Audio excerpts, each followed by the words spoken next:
Hello everyone. আজি আকৌ এটা মেকআপ লুক লৈ আহিছো আৰু আজি স্কিন টাইপটো হৈছে ডাস্কি। ডাস্কি স্কিনত আমি কেনে ধৰণে মেকআপ কৰিব লাগে আৰু কি প্ৰডাক্ট ইউজ কৰিব লাগে আজি সেইটোৰ ওপৰতে গোটেই ভিডিওটো হ'ব। তো গোটেই ভিডিওটো সম্পূৰ্ণকৈ চাই ল'ব। ফাৰ্ষ্ট মই এপ্লাই কৰিলো এটা ফেস মিষ্ট আৰু সেইটো আছিল ৰিকোডৰ। তাৰ পিছত মই ময়শ্চাৰাইজাৰ এপ্লাই কৰিলো আৰু সেইটো ৰিকোডৰে আছিল। কিয়নো গৰম বহুত আৰু অইলি হৈ থাকে ফেসটো, তো তাৰ কাৰণে ৰিকোডৰ ওয়াটাৰ জেল এটা এপ্লাই কৰিলো। তাৰ পিছত আৰু লগতে প্ৰাইমাৰো এপ্লাই কৰি ললো আৰু প্ৰাইমাৰটো ৰিকোডৰে আছিল। এইবাৰ মই ডাইৰেক্টলি আই লুকত আহি গলো আৰু আই লুকৰ বাবে প্ৰথমতে ফাৰ্ষ্টতে মই বেসটো পেক কৰি এপ্লাই কৰিছো আৰু তাৰ পিছত পাউডাৰেৰে সেট কৰি দিলো।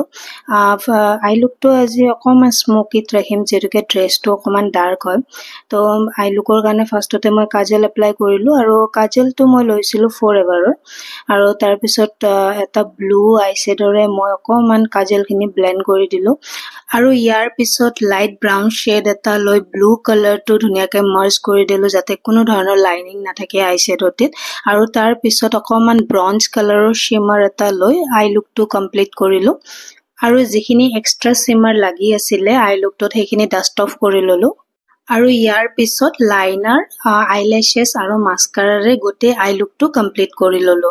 সদায় মই আই লুকটো আগতে কমপ্লিট কৰি লওঁ তেতিয়া মোৰ অকমান ইজি লাগে মেকআপটোত আৰু এইবাৰ ডাইৰেক্টলি মই ফেসৰ মেকআপ ষ্টাৰ্ট কৰি দিলো আৰু ফাৰ্ষ্টতে মই কনসিলাৰ এটা এপ্লাই কৰিছো ডাৰ্ক শেডৰ কনসিলাৰ এটা কিয়নো তাইৰ ফেসত বহুতখিনি দাগ আছিলে পিগমেন্টেশনো আছে ডিঙিত তো সেইকাৰণে ফাৰ্ষ্টতে কনসিলাৰ ললো। এইবাৰ মই ফাউণ্ডেশ্যন এপ্লাই কৰিছো। ফাউণ্ডেশ্যনটো মই আজি এপ্লাই কৰিছিলো ফৰএভাৰ 52 আৰু মই মিষ্টটো লগতে এপ্লাই কৰি দিছো কিয়নো অকমান ফেসটো অকমান ৰাফ নিচিনা আছিলে তো সেইকাৰণে মিষ্ট ফাৰ্ষ্টতে এপ্লাই কৰি তাৰ পিছত মই ফাউণ্ডেশ্যনটো ব্লেন্ড কৰিছো তেতিয়া মানে ব্লেন্ডিংটো বহুত সফট হয়। ইয়াৰ পিছত হালকা লিকুইড ব্লাছ এপ্লাই কৰিছো আৰু লিকুইড ব্লাছটো ৰিকোডৰে আছিলে।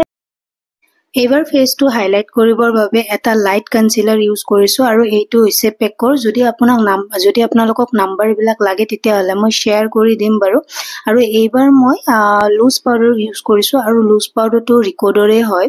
মেকআপটো কৰি থকা সময়ত মই কোনো ধৰণৰ ৰিং লাইট ইউজ কৰা নাই সো আপোনালোকে ভিডিও কোৱালিটিটো অকমান বেয়া পাব পাৰে কিন্তু ইমানে গৰম আছিলে যে ৰিং লাইট ইউজ কৰিব একেবাৰে মন নাছিল আৰু যিখিনি এক্সট্ৰা পাউডাৰ আছিলে সেইখিনি মই ডাষ্ট অফ কৰি ললো। এইবাৰ মই ডাইৰেক্টলি কন্ট্ৰোল কৰিম। কন্ট্ৰোৰ পেলেটখনো হৈছে পেকৰে। আজি যিখিনি প্ৰডাক্ট মই ইউজ কৰিছো গোটেইখিনি পেক এণ্ড ৰিকোডৰে হয় আৰু হাইলাইটিংটো পেকৰে হয় কিয়নো ৰিকোড এনেকুৱা এটা প্ৰডাক্ট যিটো নেকি ফুললি ৱাটাৰপ্ৰুফ হয় আৰু লগতে বাজেট ফ্ৰেণ্ডলিও হয় তো আপোনালোকেও ইউজ কৰিব পাৰিব। এইবাৰ মই লিপষ্টিকটো ইউজ কৰিছো ফৰএভাৰ 52 মানে আগতে লাইনিংটো কৰি লৈছো আৰু জাষ্ট লিপষ্টিকটো এপ্লাই দেখাইছো। এয়া মই লাষ্টত খালি আপোনাৰ ৰিং লাইটটো ইউজ কৰিছো আৰু এইটো হৈছে ফাইনেল লুক। কেনেকুৱা লাগিছে জনাব আৰু এনেকুৱা ধৰণৰ মেকআপ বিচাৰিলে মোক কন্টেক্ট কৰিব পাৰে। মোৰ